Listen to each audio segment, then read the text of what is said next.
Greece is edging toward a pragmatic rearmament path that swaps long lead procurement for speed, scale, and NATO standard commonality.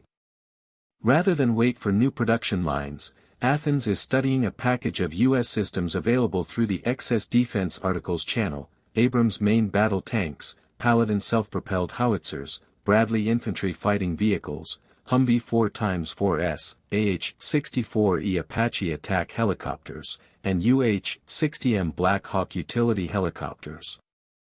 The logic is straightforward: pull from existing U.S. lots being cycled out as America fields newer variants, refurbish to an agreed standard, and integrate fleets that Greece and its allies already know how to maintain, train, and fight.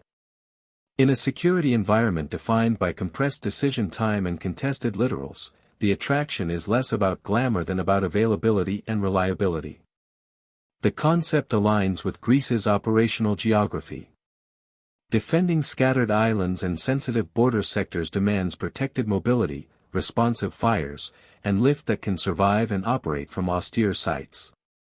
Paladins introduce mobile, armored artillery with improved digital fire control and faster displacement, features that matter when counter-battery threats and narrow road networks constrain firing points. Abrams, whether in M1A1 or M1A2 trims, would not displace Greece's high-end Leopard 2A6HL Spearhead, but they would decisively outclass aging Leopard 1A5 formations, adding better thermal sights, night fighting proficiency, and survivability. Bradleys would overhaul mechanized infantry protection and lethality in units still leaning on M113-based carriers and residual BMP-1s.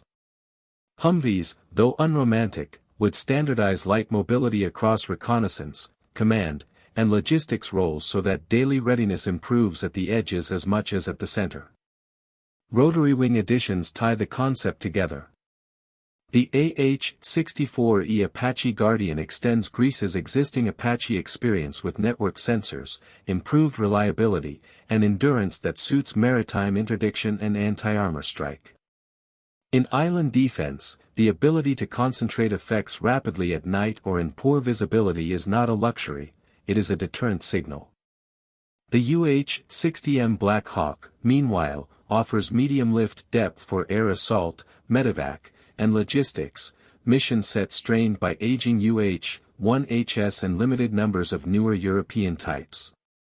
The type's ubiquity across NATO translates into parts availability, training pipelines, and tactics that Greece can adopt rather than invent, shortening the road from delivery to operational value. EDA's mechanics make this plausible. The program moves equipment removed from active U.S. inventories under the Foreign Assistance Act and the Arms Export Control Act, typically on an as-is, where-is basis. Recipients shoulder packing, transportation, and refurbishment. Sale pricing depends on age and condition, and significant cases can trigger congressional notification, which introduces time but also transparency. Crucially, availability mirrors U.S. modernization cycles, as the Army shifts to M109A7 artillery, M1A2 SEP-V3 tanks, and M2A3 Bradleys while planning for the XM30 program, meaningful quantities of earlier blocks emerge. For partners like Greece, that means shorter queues, predictable baselines, and a chance to standardize on configurations that have already matured in service. The payoff is not just hardware, it is cohesion.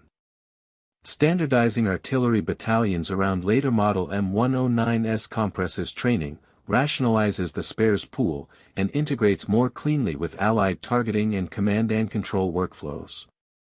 Introducing Abrams brings Greece into deep doctrine and gunnery commonality with U.S. and Allied units, enhancing bilateral training value and easing the adoption of digital situational awareness at the brigade level. Bradleys bridge the gap between light carriers and main battle tanks, giving mechanized units the optics, stabilization, and anti-armor punch to survive and maneuver in mountainous or littoral terrain. Humvees reduce the friction of mixed light vehicle fleets, making ferry operations simpler and communications integration more consistent across dispersed outposts. Black Hawks and Apaches, already well understood within NATO, accelerate joint interoperability from the first exercise rather than the fifth. There are, however, sober constraints. EDA is not a faucet of free gear. Even when pricing is favorable, refurbishment capacity, depot backlogs, and schoolhouse throughput set the pace. Each new fleet adds its own maintenance ecosystem, tooling, simulators, and training syllabi. The sequencing therefore matters as much as the selection. A sensible pattern would push artillery first, fast gains in readiness and survivability, then fold in armored and mechanized formations, and phase rotary wing assets alongside investments in hangars, spares, and instructor cadres. Done well, the transition retires the oldest platforms without creating capability gaps. Done poorly, it risks stacking maintenance debt and splitting attention across too many new systems at once. Another challenge is political technical. Congressional notifications and export reviews for significant military equipment can add uncertainty to timelines, and not every surplus lot is created equal. Athens will need to be choosy about block standards, configuration control, and the degree of refurbishment required to meet Greek doctrine and safety baselines. The more Greece can anchor on common configurations, shared across batteries or brigades, the better it will fare in spares pooling and training efficiency. Accepting a patchwork of subvariants may look fast on paper but costs time and money later when logistics bite. Sustainment will be the long pole. Tanks and IFVs bring real combat power, but they also bring heavy fuel requirements, track and suspension wear, and an appetite for precision components. Greece's advantage is that these platforms are mainstream within NATO, with established repair chains and a robust commercial ecosystem. The key is early investment in local capacity, qualified maintainers, component repair agreements, and realistic stock levels sized not for peacetime parade schedules but for intensive training and surge operations. Rotary wing sustainment poses its own risks, engines, transmissions, avionics, but again, ubiquity is an ally. The more Greece taps into common spares and regional maintenance hubs, the less it pays uniqueness penalties. Strategically, the direction of travel is consistent with Greece's recent defense choices.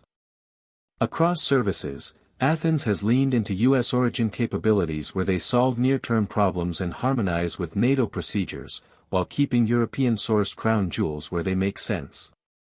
The prospective EDA package is less a pivot than a consolidation: thicken artillery with standardized self-propelled guns, backfill aging armored formations with tanks that retain deterrent value, harden mechanized infantry for modern threats, and multiply lift and strike options with workhorse helicopters. The point is not to chase exquisite technology but to increase mass, reliability, and interoperability in sectors where gaps are most visible. If Athens proceeds, expect an implementation plan that marries opportunity to capacity. Availability of specific U.S. lots will drive what arrives first. Domestic depots and training schools will dictate how quickly units convert. The success metric is not the number of platforms signed but the speed with which they become credible at the unit level: crews trained, supply lines stocked, doctrine updated, and communications networks stitched into NATO frameworks. Greece does not need to field everything everywhere, it needs to field enough in the places where reinforcement speed, protected mobility, and responsive fires decide outcomes. The enduring advantage of this approach is time. By aligning modernization with U.S. divestments, Greece can compress multi-year procurement arcs into tighter windows, accepting the trade-offs of refurbishment and legacy configurations in exchange for immediate, usable capability. In an era where readiness is judged in months, not decades, that calculus is hard to argue with. The EDA path is not glamorous and it is not effortless, but if executed with discipline, standardizing configurations, sequencing conversions, investing in sustainment, and anchoring everything in NATO interoperability, it can deliver exactly what Greece's geography and mission set demand: forces that move protected, shoot accurately, arrive quickly, and plug seamlessly into allied operations from day one.